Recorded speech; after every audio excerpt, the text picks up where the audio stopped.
स्वागत है आपका स्कूल रस थ्योरी में। आज हम आरंभ करने जा रहे हैं कक्षा 7 का सामाजिक विज्ञान का मॉडल पेपर, जो कि शिक्षा विभाग द्वारा अभी प्रदर्शित किया गया था। तो चलिए स्टार्ट करते हैं। नमूना प्रश्न पत्र 1 सामाजिक विज्ञान का। प्रश्न नंबर 1 है, अरबी भाषा में विदेशी को क्या कहते हैं? उत्तर होगा अजनबी स। प्रश्न 2 है, भारत में किस मुगल बादशाह ने सबसे पहले तोपों का इस्तेमाल किया था युद्ध में? उत्तर होगा बाबर। प्रश्न 3 है, प्राकृतिक पर्यावरण का घटक कौन सा है? उत्तर होगा अ वायु। प्रश्न 4 है, प्राकृतिक मनुष्य कहाँ निवास करते थे? उत्तर होगा स वृक्षों के नीचे, गुफाओं में, मतलब कि अ और ब दोनों जगह। प्रश्न 5 का उत्तर होगा, समाज के अंदर लड़के लड़कियों में अंतर किया जाता है बहुत कम आयु से। उत्तर होगा अ। संचार माध्यम का रूप है? उत्तर होगा फोन, अखबार, टीवी, ये सभी। द। प्रश्न नंबर 2 है, सलीम किस मुगल सम्राट के बचपन का नाम था? उत्तर होगा अकबर। प्रश्न 3 है, ईसाई धर्म सुधार आंदोलन के जनक का नाम लिखिए। उत्तर होगा मार्टिन लूथर। प्रश्न 4 है, कथक के प्रमुख संरक्षक कौन थे? उत्तर होगा नवाब वाजिद अली शाह। प्रश्न 5 है, विश्व जल दिवस कब मनाया जाता है? उत्तर होगा 22 मार्च। प्रश्न 6 है, खालिस्तान ने अपने शासनकाल में सांकेतिक मुद्रा चलवाई। उत्तर होगा मोहम्मद बिन तुगलक। प्रश्न 7 का उत्तर होगा, खालिस्तान लोग सबसे महत्वपूर्ण व्यापारी खानाबदोश थे। उत्तर होगा बंजारे। प्रश्न 8 में, खालिस्तान में आएगा इंटरनेट, हम इंटरनेट के माध्यम से ईमेल कर सकते हैं। अगला प्रश्न देखते हैं। प्रश्न 9 है, खलीफा से आप क्या समझते हैं? अथवा चाहमानों के नियंत्रण में आने वाले दो प्रमुख कौन से हैं? अपन नीचे वाला देखते हैं। चाहमानों के नियंत्रण में आने वाले दो प्रमुख नगर कौन से थे? चाहमानों के नियंत्रण में आने वाले दो प्रमुख नगर इंद्रप्रस्थ और अजमेर थे। प्रश्न नंबर 10 है, तमिल क्षेत्रों में किस प्रकार की सिंचाई व्यवस्था का विकास हुआ? उत्तर देख, तमिल क्षेत्रों में सिंचाई व्यवस्था का विकास निम्न प्रकार का हुआ। डेल्टा क्षेत्रों में बाढ़ को रोकने के लिए तटबंध बनाए गए तथा पानी को खेतों तक ला जाने के लिए नहरों का निर्माण किया गया। कुछ इलाकों में कुएं खोदे गए और कुछ इलाकों में बारिश के पानी को इकट्ठा करके विशाल सरोवर बनाए गए। अगला प्रश्न है, कौन सी चीज़ें यूरोपीय व्यापारियों को भारत तक खींच लाई? अथवा बिदरी क्या है? विदेशियों को भारतीयों में क्या रुचि हुई? भारतीय मसाले जैसे काली मिर्ची, दालचीनी, जायफल, सौंठ आदि तथा भारतीय सूती कपड़ा यूरोपीय व्यापारियों को भारत तक खींच लाई। और अथवा में बिदारी क्या है? बीदर एक शिल्पकार तांबे तथा चांदी से में जड़ाई के काम के लिए इतने अधिक प्रसिद्ध थे कि उनके शिल्प का नाम क्या पड़ गया? बीदरी। अगला प्रश्न देखते हैं। प्रश्न 12 है, दिल्ली सल्तनत पर मंगोल आक्रमणों का क्या प्रभाव पड़ा? अथवा सल्तनत के बाहरी और आंतरिक सीमा से आप क्या समझते हैं? पहला देखते हैं। दिल्ली सल्तनत पर मंगोल आक्रमणों के निम्न प्रभाव पड़े। दिल्ली सल्तनत को उनका मुकाबला करने के लिए एक विशाल सेना खड़ी करनी पड़ी। उन्हें नगद वेतन दिया जाने लगा तथा वस्तुओं की कीमत को नियंत्रित किया गया। विशाल सेना के लिए गैरिसन शहरों का निर्माण किया गया। सेना की आवश्यकताओं को पूरा करने के लिए जनता पर और अधिक कर लगाए गए। मंगोल आक्रमणों से सुरक्षा की दृष्टि से मोहम्मद तुगलक ने अपनी राजधानी को दिल्ली से दौलताबाद में स्थानांतरित कर दिया तथा सांकेतिक मुद्रा का प्रचलन किया। अगला प्रश्न देखते हैं। संचार के इलेक्ट्रॉनिक माध्यमों के तीनों रूपों के नाम लिखिए। उत्तर होगा टीवी, रेडियो, मोबाइल, कंप्यूटर भी लिख सकते हैं। अगला प्रश्न है, शाहजहां के शासनकाल में निर्मित मुगल वास्तुकला पर टिप्पणी कीजिए। अथवा एक चार बाग विशेषता की विशेषता क्या है? बताइए। नीचे वाला देखते हैं। एक चार बाग की विशेषताएं क्या है? यह बाग 4 समान हिस्सों में विभाजित होते थे। अक्सर ये बाग दीवार से घिरे होते थे। ये बाग कृत्रिम नहरों द्वारा 4 भागों में विभाजित होते थे। बाग के सभी भाग समान रूप से आयताकार होते थे। अगला प्रश्न देखते हैं। प्रश्न 15 है, खनिजों से क्या तात्पर्य है और खनिजों के उपयोग लिखिए। फिर अथवा है, यही वाला देखते हैं। खनिजों से क्या तात्पर्य है और खनिजों के उपयोग। सेल विभिन्न खनिजों से बनते थे। खनिज प्राकृतिक रूप में पाए जाने वाले पदार्थ हैं जिनका निश्चित भौतिक गुणधर्म एवं निश्चित रासायनिक मिश्रण होता है। खनिजों में कुछ उपयोग ईंधन के तरह होता है, जैसे कोयला, प्राकृतिक गैस, पेट्रोलियम। इनका उपयोग औषधि एवं उर्वरकों में होता है, जैसा लौह, एल्यूमिनियम, सोना, यूरेनियम आदि। अगला प्रश्न देखते हैं। पातालपुरम में क्या हो रहा है अथवा हैजे के नियंत्रण में लाने के लिए सरकार द्वारा 2 उपाय लिखिए। पातालपुरम में क्या हो रहा है देखते हैं। जिला मुख्यालय पातालपुरम में लोग विधायक के सप्लाई समक्ष प्रदर्शन कर रहे हैं कि पातालपुरम कम पानी की सप्लाई की समस्या। दोबारा देखते हैं। जिला मुख्यालय पातालपुरम में लोग विधायक के समक्ष प्रदर्शन कर रहे हैं कि पातालपुरम कम पानी की सप्लाई की समस्या का सामना कर रहा है। इसका परिणाम यह है कि यहाँ का जिला चिकित्सालय बड़ी संख्या में हैजे के पीड़ित बच्चों से अटा पड़ा है। और हैजे के नियंत्रण में लिए 2 उपाय हैं। हैजे को नियंत्रण में लाने के लिए सरकार ने पानी पहुँचाने हेतु पानी के टैंकरों को काम में लगा दिया है और सरकार द्वारा ORS के पैकेट बांटे जा रहे हैं। अगला प्रश्न देखते हैं। प्रश्न 17 है, निजी चिकित्सालयों में हमें किन समस्याओं को सामना करना पड़ता है अथवा रंजना को इतना अधिक पैसा क्यों खर्च करना पड़ा, कारण बताइए। निजी चिकित्सालय प्राय बहुत महंगे होते हैं। वे अपेक्षाकृत अधिक जांचें कराते हैं। अनेक बार वे मरीजों की अनावश्यक जांचें कराकर त्रुटिपूर्ण व्यवहार को बढ़ावा देते हैं। और रंजना को अत्यधिक खर्चा क्यों करना पड़ा, क्योंकि उसने अपना इलाज एक निजी चिकित्सालय में कराया था। उसकी दवाइयों तथा खून की जांचें महंगी थी। उसने डॉक्टरों को दिखाने के लिए भी धन खर्च किया था। अगला प्रश्न देखते हैं। प्रश्न 18 है, वायुमंडल के 2 महत्वपूर्ण परतों एवं समताप मंडल में अंतर लिखिए अथवा पवन को परिभाषित कीजिए तथा पवन के मुख्य 3 प्रकारों को संक्षिप्त टिप्पणी लिखिए।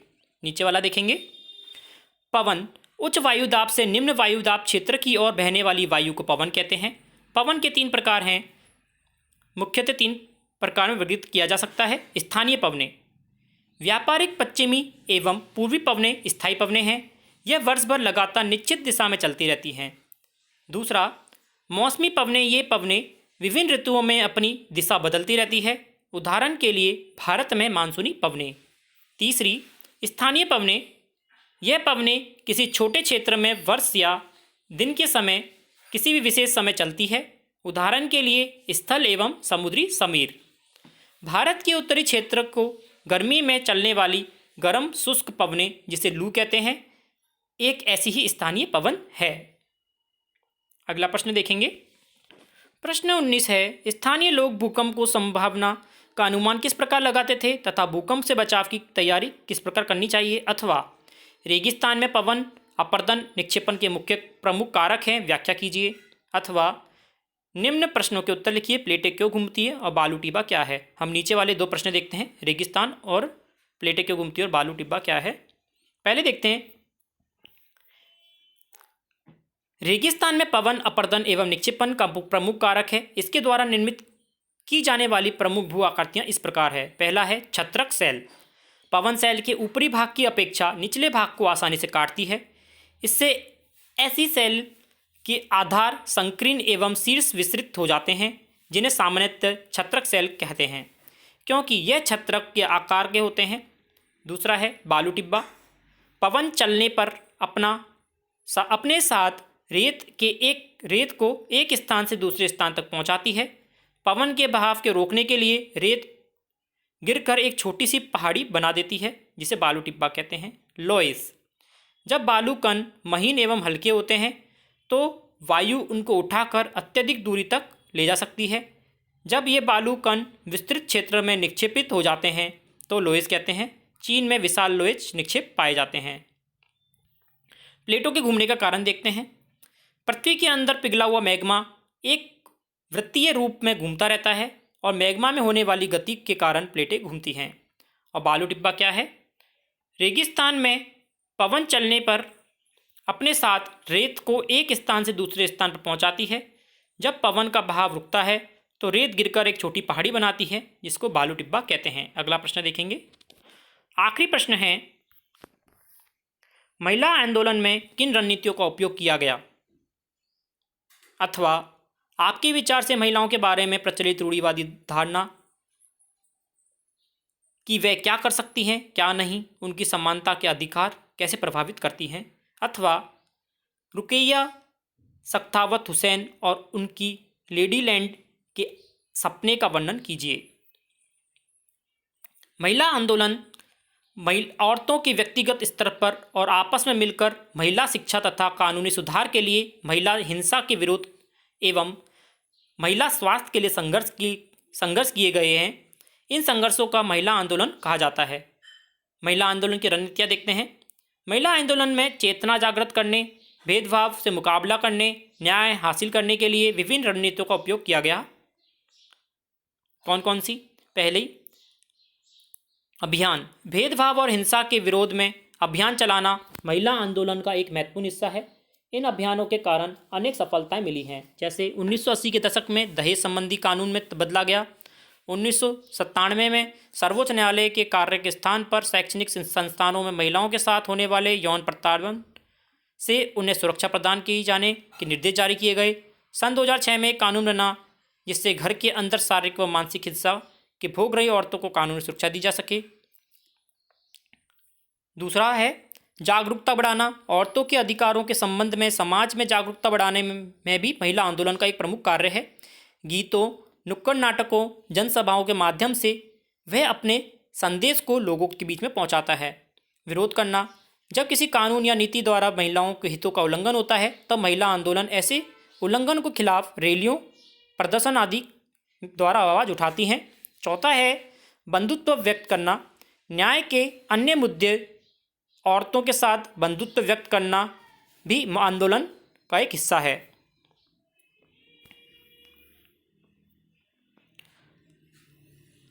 अब अथवा वाला दूसरा प्रश्न देखेंगे। हमारे विचार से महिलाओं के बारे में प्रचलित रूढ़िवादी धारणाओं वे क्या कर सकती हैं और क्या नहीं, और उनकी समानता के अधिकारों को निम्न रूप से प्रभावित करती है। पहला, यह धारणा कि स्त्रियां अधिक शारीरिक श्रम वाला कार्य नहीं कर सकती। इसके कारण अनेक कार्य क्षेत्रों में अलग अलग कर दिया गया है। उसे बाह्य कार्य क्षेत्रों में जाने के रोका गया और तथा घरेलू क्षेत्रों में सीमित रखा गया।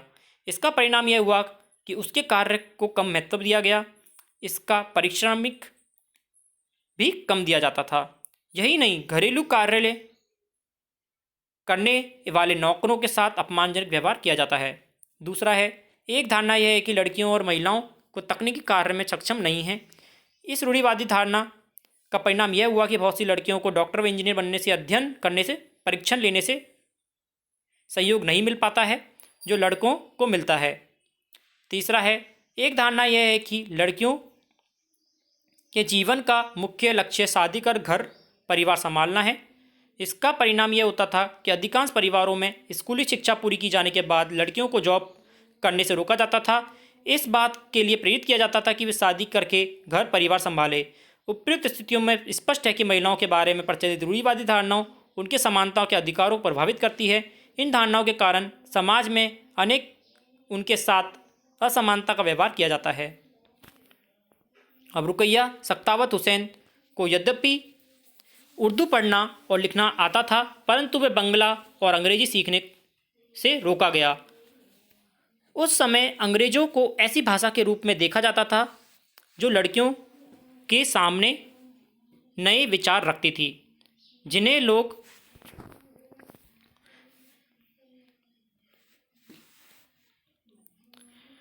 लड़कियों के लिए ठीक नहीं मानते थे। रुकैया ने अपने बड़े भाई और बहन के सहयोग से बंगला और अंग्रेजी पढ़ना सीखना सीखा और आगे चलकर एक लेखिका बनी। उनकी एक उल्लेखनीय कहानी यह है कि सुल्ताना का सपना। इस कहानी से स्पष्ट है कि रुकैया उस समय स्त्रियों के हवाई जहाज और कार चलाने का सपना देखती रहती थी, जब लड़कियों को स्कूल जाने की अनुमति नहीं थी। इस प्रकार शिक्षा ने रुकैया का जीवन बदल दिया तथा रुकैया केवल स्वयं शिक्षित होकर संतुष्ट नहीं हुई, उनकी शिक्षा ने उन्हें स्वप्न देखने, लिखने और शक्ति नहीं दी, बल्कि उससे भी अधिक करने की शक्ति दी। 1910 में उन्होंने कोलकाता में लड़कियों के लिए एक स्कूल खोला जो आज भी कार्य कर रहा है। आशा करता हूँ आपको इस वीडियो से काफ़ी हेल्प मिलेगी। इसी प्रकार आगे भी हम दूसरे विषयों के मॉडल पेपर सॉल्व करेंगे। इसके लिए चैनल को सब्सक्राइब करें, वीडियो को लाइक करें, शेयर करें। धन्यवाद।